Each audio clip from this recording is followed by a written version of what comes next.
Well, welcome back. A D.C. judge deciding that March 4th is the date for President Trump's election interference trial.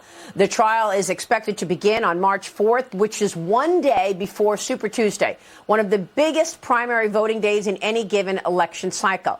Trump's legal team wanted it to start in April of 2026, but with this ruling, they say it will not give the team enough time to provide adequate representation, seeing all of the evidence and going through discovery process. Joining me right now is Florida Congressman Byron Donalds. He's a member of the House Oversight and Financial Services Committee. He's also the House Freedom Caucus member as well. Congressman, it's great to see you this morning. Thanks very much for being here.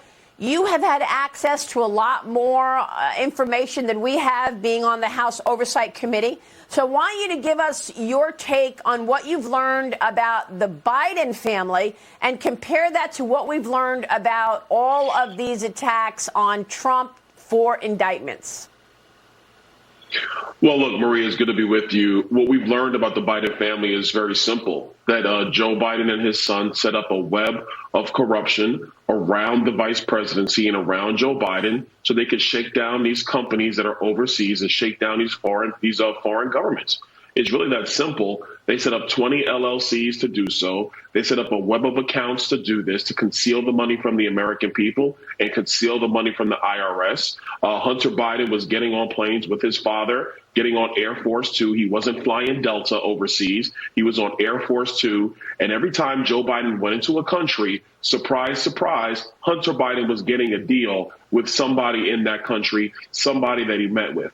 Then we found out that Joe Biden actually has other emails that are aliases of Joe Biden, Robert L. Peters being one of them. So this is the way that Joe Biden was communicating through the back door, and we're trying to get those emails right now. We know through Devin Archer, Joe Biden actually was on the phone. He went to Cafe Milano. He met with the widow of the Moscow mayor.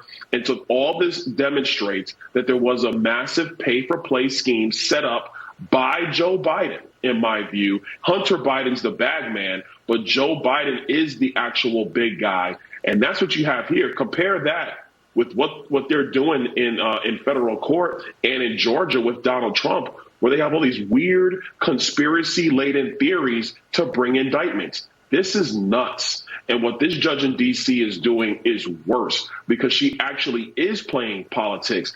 To be honest with you, Maria, I've never seen a court move this fast to bring a trial. The only way I've seen it move this fast is if the defendant requests it. But that's not what's occurred here.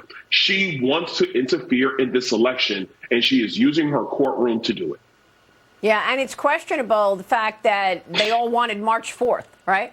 So, the election interference judge says we want to have the trial begin on March 4th. Georgia, Fani Willis also wanted it to begin on March 4th, the day before the Super Tuesday.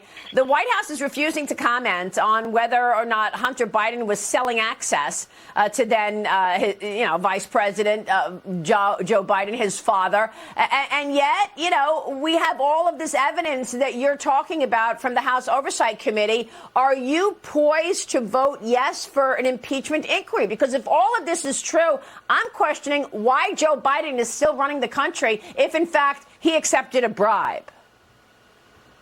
Oh, no, I'm more than willing and ready to vote yes for an impeachment inquiry. This is exactly where the House should take these matters. We've done extensive work through the Oversight Committee with the help of our colleagues in Judiciary and in Ways and Means, Chairman Jordan and Chairman Smith. So we've done that work. Now is the time to pull it all together. And I'm serious about this, Maria. I think if there is one real charge, it's actually a RICO charge against Joe Biden, because you cannot have a situation where the son is making money, the brother's making money, the family's getting checks delivered to them all over the place. Wire transfers are going here and there. There's no business model. Hunter Biden is not a registered foreign agent. He's violated FARA the same way they dragged Paul Manafort through the mud and threw Paul Manafort in jail because they tried to get Paul Manafort to flip on Donald Trump. That's what's been going on with the Biden family, and the Department of Justice has been covering up for this. The FBI did not do full investigations over this, and so it is incumbent for House Republicans to step up and get the job done for the American people. I spoke with Kevin McCarthy on Sunday, and the Speaker of the House suggested to me that that impeachment inquiry is coming this September. Here's what he said. Will you bring an impeachment inquiry against President Biden this September? If you look at all the information we've been able to gather so far, it is a natural step forward that you would have to go to an impeachment inquiry. And just so your viewers understand what that means, that provides Congress the apex of legal power to get all the information they need. Because remember what's laying out there right now. We have an attorney general that could have lied to the American public. Congressman, I want to get your take on what's happening in terms of the people out there. Do you think people understand and agree with you on this two applications of the law? There is a video running online. I saw it on Instagram, I believe, and it's of black Americans talking about the two systems of justice, talking about, look, if you continue to indict, we're going to continue to unite. One of those people in those videos joined Jesse last night on Fox News. Take a listen. What's being done to Donald Trump has been done to us. So I think it's like resonating with a lot of my people in ways that the Democratic Party probably didn't, like they probably didn't envision it.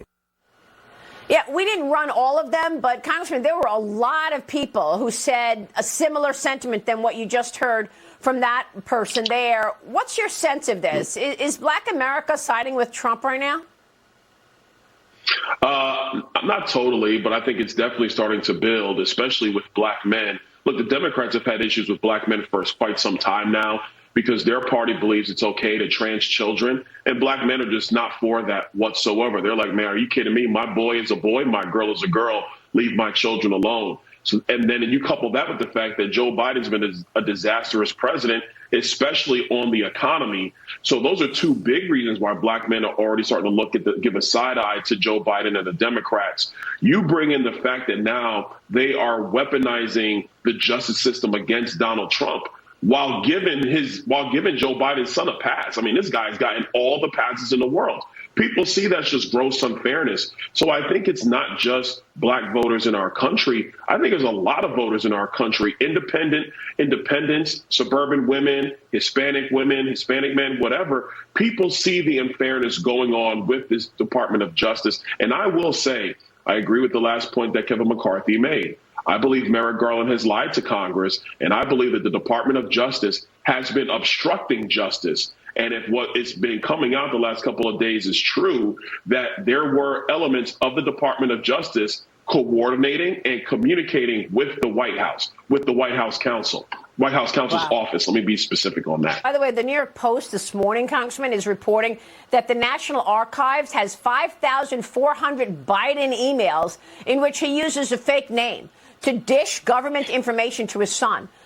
We know those pseudonyms. We talked about these pseudonyms: Robert Ware, Robert L. Peters, J.R.B. Ware. He was doing emails, 5,000 of them at the National Archives. I mean, look, Joe Biden sounds like he's a pro wrestler. He's got like 10 other names. I thought you were going to bring out Coco Beware for people who remember pro wrestling, Coco Beware back in the day.